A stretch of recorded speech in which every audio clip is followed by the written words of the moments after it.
Corona virus के संक्रमण को रोकने का सबसे कारगर तरीका होता है लॉकडाउन और सोशल डिस्टेंसिंग। लेकिन सोशल डिस्टेंसिंग तभी असर दिखाती है जब आपके पास इसकी मजबूत तैयारी होती है।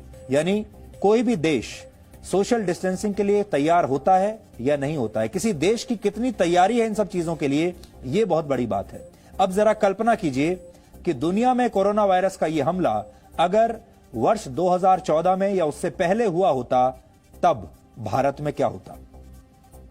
यह वो साल था जब लोकसभा चुनाव के बाद पहली बार नरेंद्र मोदी प्रधानमंत्री बने थे। यानी शौचालय और गैस चूल्हा से लेकर बैंक खातों तक इस समय देश में मौजूद कई बुनियादी सुविधाएं उस समय या तो शुरू ही नहीं हुई थी या बहुत बेहद कमजोर स्थिति में थी। तो क्या बुनियादी सुविधाओं के अभाव में आज से 6 साल पहले हम सोशल डिस्टेंसिंग के जरिए कोरोना को रोक पाने में कामयाब हो पाते? हम आपसे 5 सवाल करेंगे जिससे आपके लिए इस बात को समझना आसान हो जाएगा। पहला सवाल, क्या भारत में लॉकडाउन संभव हो पाता अगर देश के 10 करोड़ परिवारों के पास उनके घरों में शौचालय नहीं होते?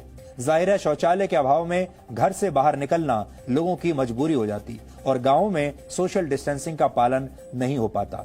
इस समय जो हम पालन कर पा रहे हैं उसमें शौचालयों का बहुत बड़ा योगदान है।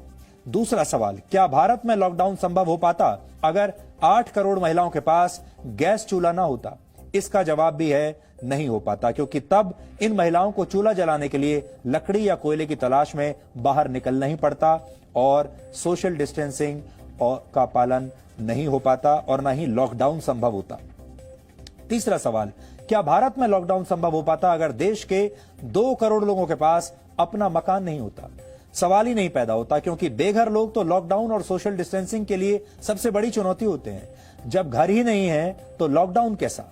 चौथा सवाल, क्या भारत में लॉकडाउन संभव हो पाता अगर 18,000 गांवों और 3 करोड़ घरों में बिजली ही ना होती? जाहिर है घर में रहने वालों की परेशानी बहुत बढ़ जाती, क्योंकि बिजली के बिना न तो पंखा चलता है न टीवी जैसी सुविधाएं मिल पाती। गर्मी के मौसम में पंखे के बिना घर के अंदर रहना मुश्किल हो जाता और ये सारे लोग घरों से बाहर निकलने पर मजबूर हो जाते। यानी लॉकडाउन संभव नहीं होता। अगला सवाल सुनिए, 5वां सवाल, क्या भारत में लॉकडाउन संभव हो पाता अगर देश के 36 करोड़ लोगों के पास अपने बैंक अकाउंट्स नहीं होते? जैसे जनधन योजना जो शुरू की गई, वो अकाउंट्स अगर नहीं होते?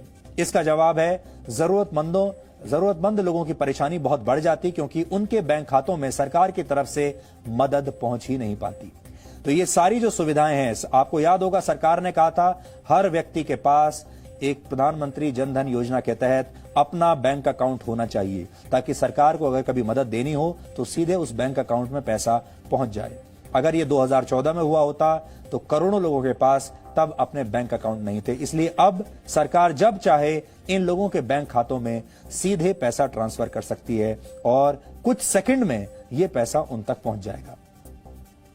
तो ये कुछ बातें ऐसी हैं जो हमें सोचनी चाहिए कि 2014 से अब हम 2020 में आ गए हैं, लेकिन इस देश में कुछ ऐसे बड़े कारगर कदम उठाए गए हैं जिसकी वजह से आज आप लॉकडाउन जैसी स्थिति के बारे में कल्पना करने लायक भी बन पाए हैं, जिसकी वजह से आप सोशल डिस्टेंसिंग के बारे में आज सोच भी सकते हैं, जिसकी वजह से आप इतने सारे लोगों को मदद पहुंचाने के बारे में आज सोच सकते हैं।